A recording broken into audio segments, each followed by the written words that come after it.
Jesus finished saying all these things, and he said to his disciples, "As you know, the Passover feast is 2 days away. The Son of Man will be handed over to be nailed to a cross." Then the chief priests met with the elders of the people. They met in the palaces of Caiaphas, the high priest. They made plans to arrest Jesus secretly. They wanted to kill him.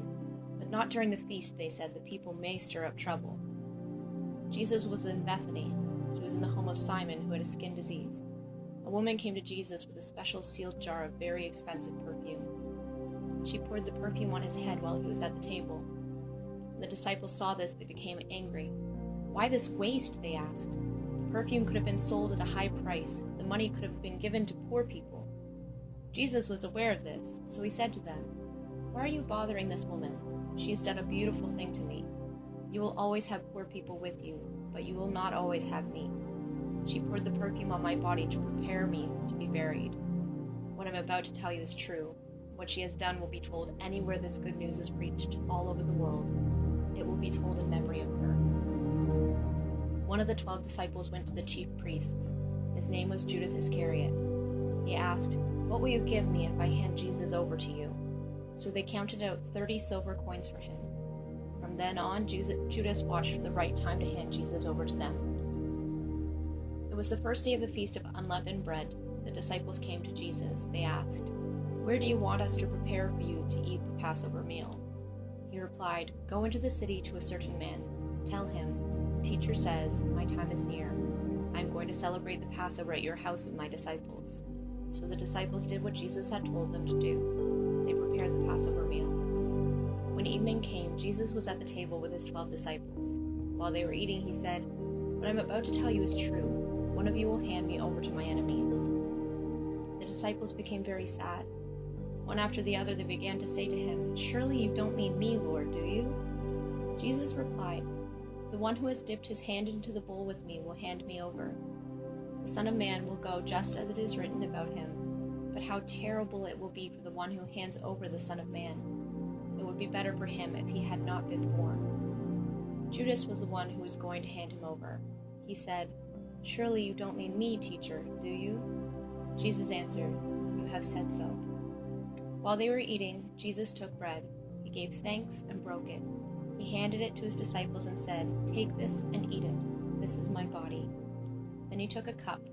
He gave thanks and handed it to them. He said, "All of you drink from it. This is my blood of the covenant. It is poured out to forgive the sins of many people. Here is what I tell you. From now on, I won't drink wine with you again until the day I drink it with you in my Father's kingdom."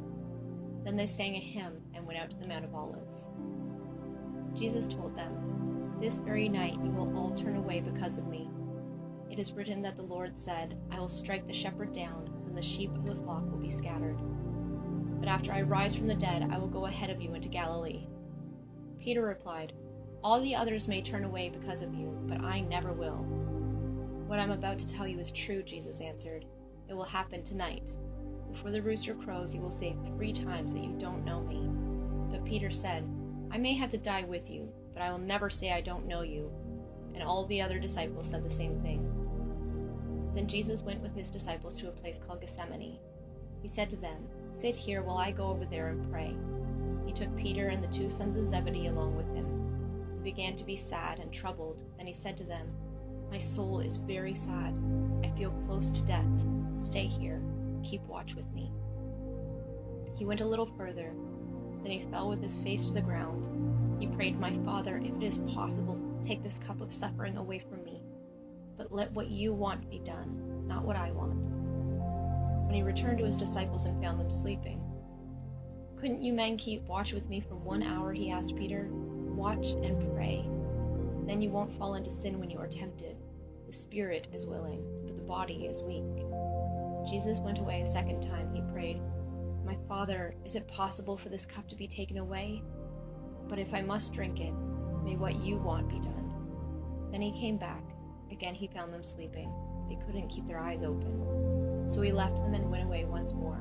For the 3rd time he prayed the same thing. Then he returned to the disciples. He said to them, "Are you still sleeping and resting? Look, the hour has come. The Son of Man is about to be handed over to sinners. Get up, let us go. Here comes the one who is handing me over to them." While Jesus was still speaking, Judas arrived. He was one of the 12 disciples. A large crowd was with him. They were carrying swords and clubs.